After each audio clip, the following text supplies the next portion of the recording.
What's up guys, Alex from Upkeep here. Today I'm going to show you how to paint a wall. So I've walked into this rental. I have a punch out list I need to knock out by tomorrow. Mostly painting. The biggest thing, I guess, time consuming thing is the wall behind me. For some reason, the tenants decided to make this an accent wall, which doesn't look bad, but it's not something that the owner wanted. A couple things about it that stand out, and I'll bring you guys in really quick. If you look at it, this one is semi-gloss sheen, very high sheen. If you come over here to the rest of the house, it is flat. Not a big deal for a lot of people, but for some it might, for the owner, he did not like that. The other thing is that if you come down here, the baseboards are not exactly crisp at all, not a straight line. Looks like they just barely went over on top, if you see right there. So, and then if you come up here as well, you look up top, same thing, not really exact lines painted. So owner was not exactly pleased, but that's why we've been assigned to repaint it. All right, so let's briefly go over what you need to paint. So you're gonna need a roller for a wall, especially if you're not touching up, you can get away with a brush. If you are touching up, I'm sorry, you can get away with a brush. Get yourself a roller. Don't need anything fancy. I wouldn't get the cheapest one, get medium grade at least. This one was about $7.99. Next thing you want to get is a roller. Now you'll see on the left, it says the nap size. This one is a 1/2 inch. I typically use a 1/2 inch. You can go all the way up to 3/4 inch if you're like going on some insane texture, but 1/2 inch for semi-smooth walls is generally my go-to. I know a lot of painters will use 3/8. It's about how much paint it holds and how well it gets into the little cracks in the texture of the wall. I think 1/2 inch is the best. Now, it's kind of preference, but I always get this brand. I always get the Home Depot 1/2 inch. I have had the best results with this one. I don't really go for the Purdy because it's so expensive. Sherwin-Williams makes one. I don't like that 1/2 inch one because I feel like it soaks paint and mats down too much to the point of where you can feel the roller, the sides of the roller hitting the wall, and I do not like that. So this is what I like to use. Just a generic Home Depot brand 1/2 inch nap. Other thing that you'll want to get is a nice angled brush. This is a 2.5 inch angled brush. This brush right here, if there's one thing that you will splurge on when you paint, it will be a paintbrush. This brush has been used a lot, obviously you can see, but besides that, it is the best brush that I've had because of how many angles and different baseboards, ceilings that you'll cut into. These angle brushes are well worth their weight in gold. This one right here was $15. So again, you can buy them for cheaper and they come in all different types of material. This one was the one that, this one has by far been my favorite. It's the Wooster brand, Wooster Pro, 2.5 inch angle brush. Go get it. Trust me, it'll save you a lot of time trying to cut in with some really bad brushes. And lastly, or I guess close to lastly, get the plastic paint tray. I always buy the one that comes in a 3-pack at Home Depot. It's like $3.97. Well worth the money because you will have, again, 3, and it's just more of a value, especially if you're going to paint more than one wall or more than one color. And then obviously get your metal paint tray. They come bigger. This is an 11 inch. I like the 11 inch because it gives you enough room side to side for a 9 inch roller.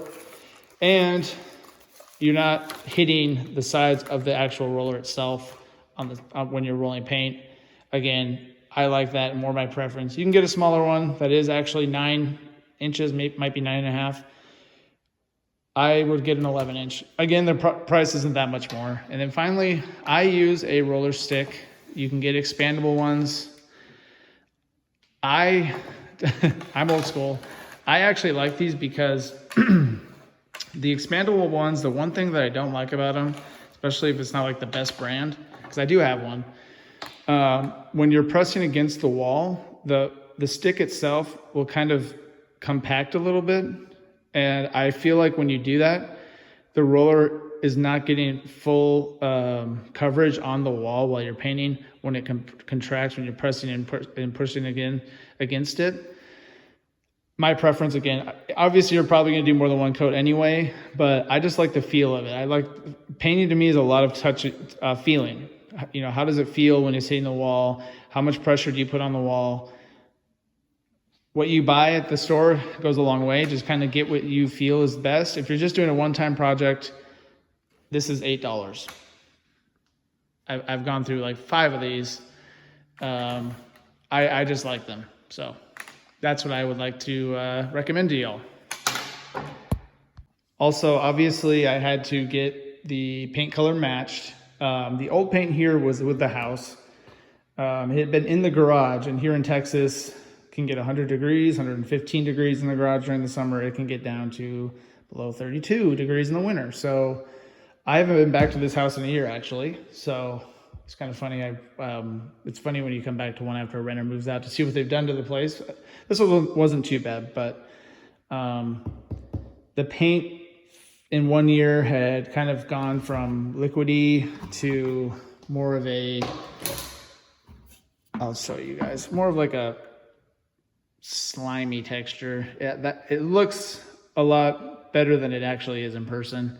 You can definitely touch up with this, but you cannot paint a full wall with that level of consistency. So I had to go get a match. I've been saying it on numerous shorts. I've been saying it. I'll say it on this video. Always go to Sherwin-Williams or an actual professional paint store. Do not go to Home Depot or Lowe's to get your paint matched. I think I can count on my hands how many times I've actually had a decent match from Home Depot, and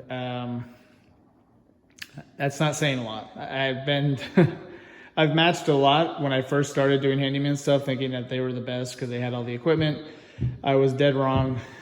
These guys will take the time to actually match it, and they will notice that if it's not right and get it right before you leave. So always go to a professional paint store. I highly recommend Sherwin-Williams. Shout out to Fernando. That's my guy out in Drip. So go to Sherwin.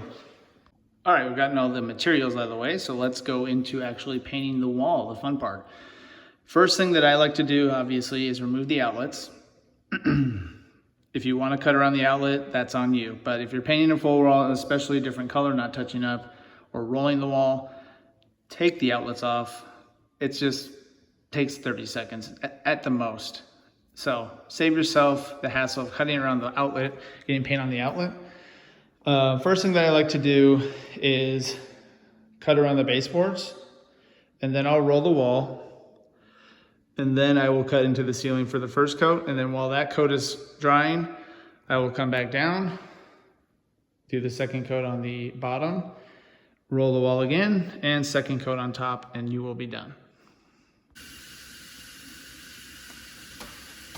The key to cutting into baseboards, and I'm sorry if you can hear water running behind me, I am washing out some brushes, but the key to cutting into baseboards is to load up your paintbrush first with paint, obviously. When you start, get the bristles wet, and you're going to get close to the baseboard, let some paint go on the top, or above it, I shouldn't say top, but above it, and then cut across the bottom. Slowly, especially if you're new. You can go faster once you're a little more seasoned, okay? Even I don't consider myself an expert. I paint a lot of houses each year. If you mess up, have a paper towel ready.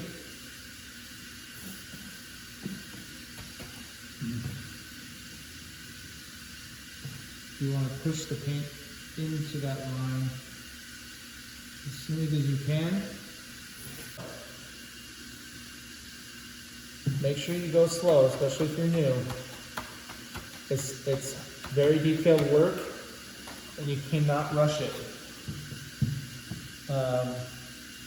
Painting, unfortunately, or fortunately for those who do it, is not a job for the faint or the fast. Don't fall for those videos of people cutting in the ceiling perfectly. Those are like the top 0.1% in America.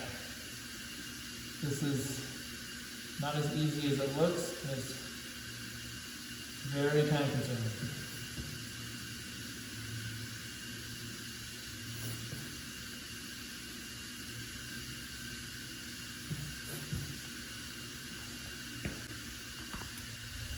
Now I'm actually cutting over the old paint that was left by the tenant because he didn't do a very good job with the line. So what I'm going to end up doing at the end is I will, since this is a lighter color, I'm going to go over the dark with this paint and then make a better line on the baseboard with the white trim paint, which I can show you guys once we're finished painting this wall. But for now, I'm just basically getting the coverage of the darker paint.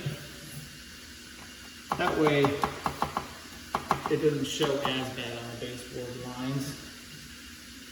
But I am going to have to get these lines right because it is bothering me. And of course, I think I can do this with one hand. Cut around the outlet. Almost forgot. See how much easier that is, guys, without the outlet cover there? Come on. I can do it with one hand. I can film and do it with one hand. Come on.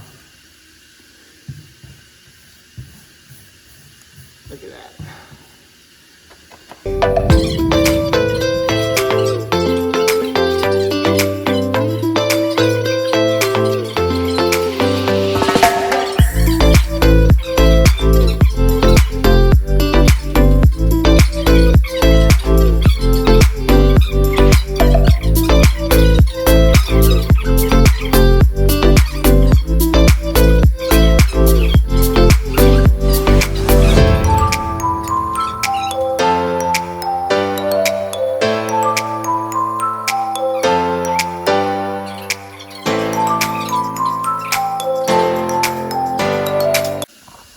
First coat's on now. Let me see if I can get up closer and show you.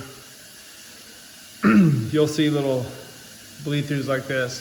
If you keep rolling the same part over and over again before it gets kind of semi-dry, you're just gonna move the paint around and you're just gonna see the same spots but in a different place. So unless you feel like loading your roller and oversaturating the walls in some places and causing drips, just let it dry and do a second coat. Nothing hurts there, but overall it covered pretty dang good. Now we are going to go up to the top here and cut in. All right, so I'm bringing you up close here, show you the cut-in method again. Hold your breath, brush as you see fit, most comfortable to you. Bring it up to that line and slowly make your way across. The guy that painted this wall did not do a good job because you can see right here where it bled into the ceiling. So what I'll probably have to end up doing is getting a ceiling paint match and going across that as well. So nice and easy, just making our way. We're pushing the paint across the ceiling there, and we'll fill in this gap here.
So if you look up top, where I cut in, you can definitely see where it needs a second coat, but that's to be expected. If you've ever painted a full wall in one coat, you've done something wrong, unless you have some super like high quality paint. But we just got the second coat of the baseboard done.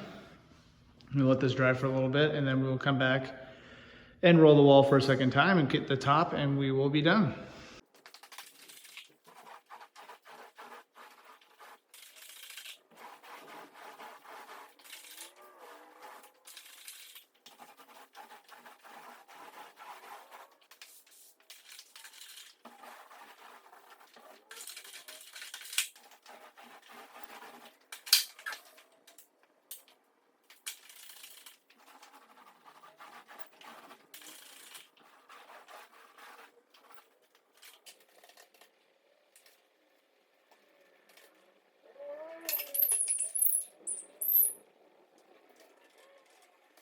All right, that's it for this video. I hope you guys enjoyed it, and if you have any other questions, please put them in the comments below.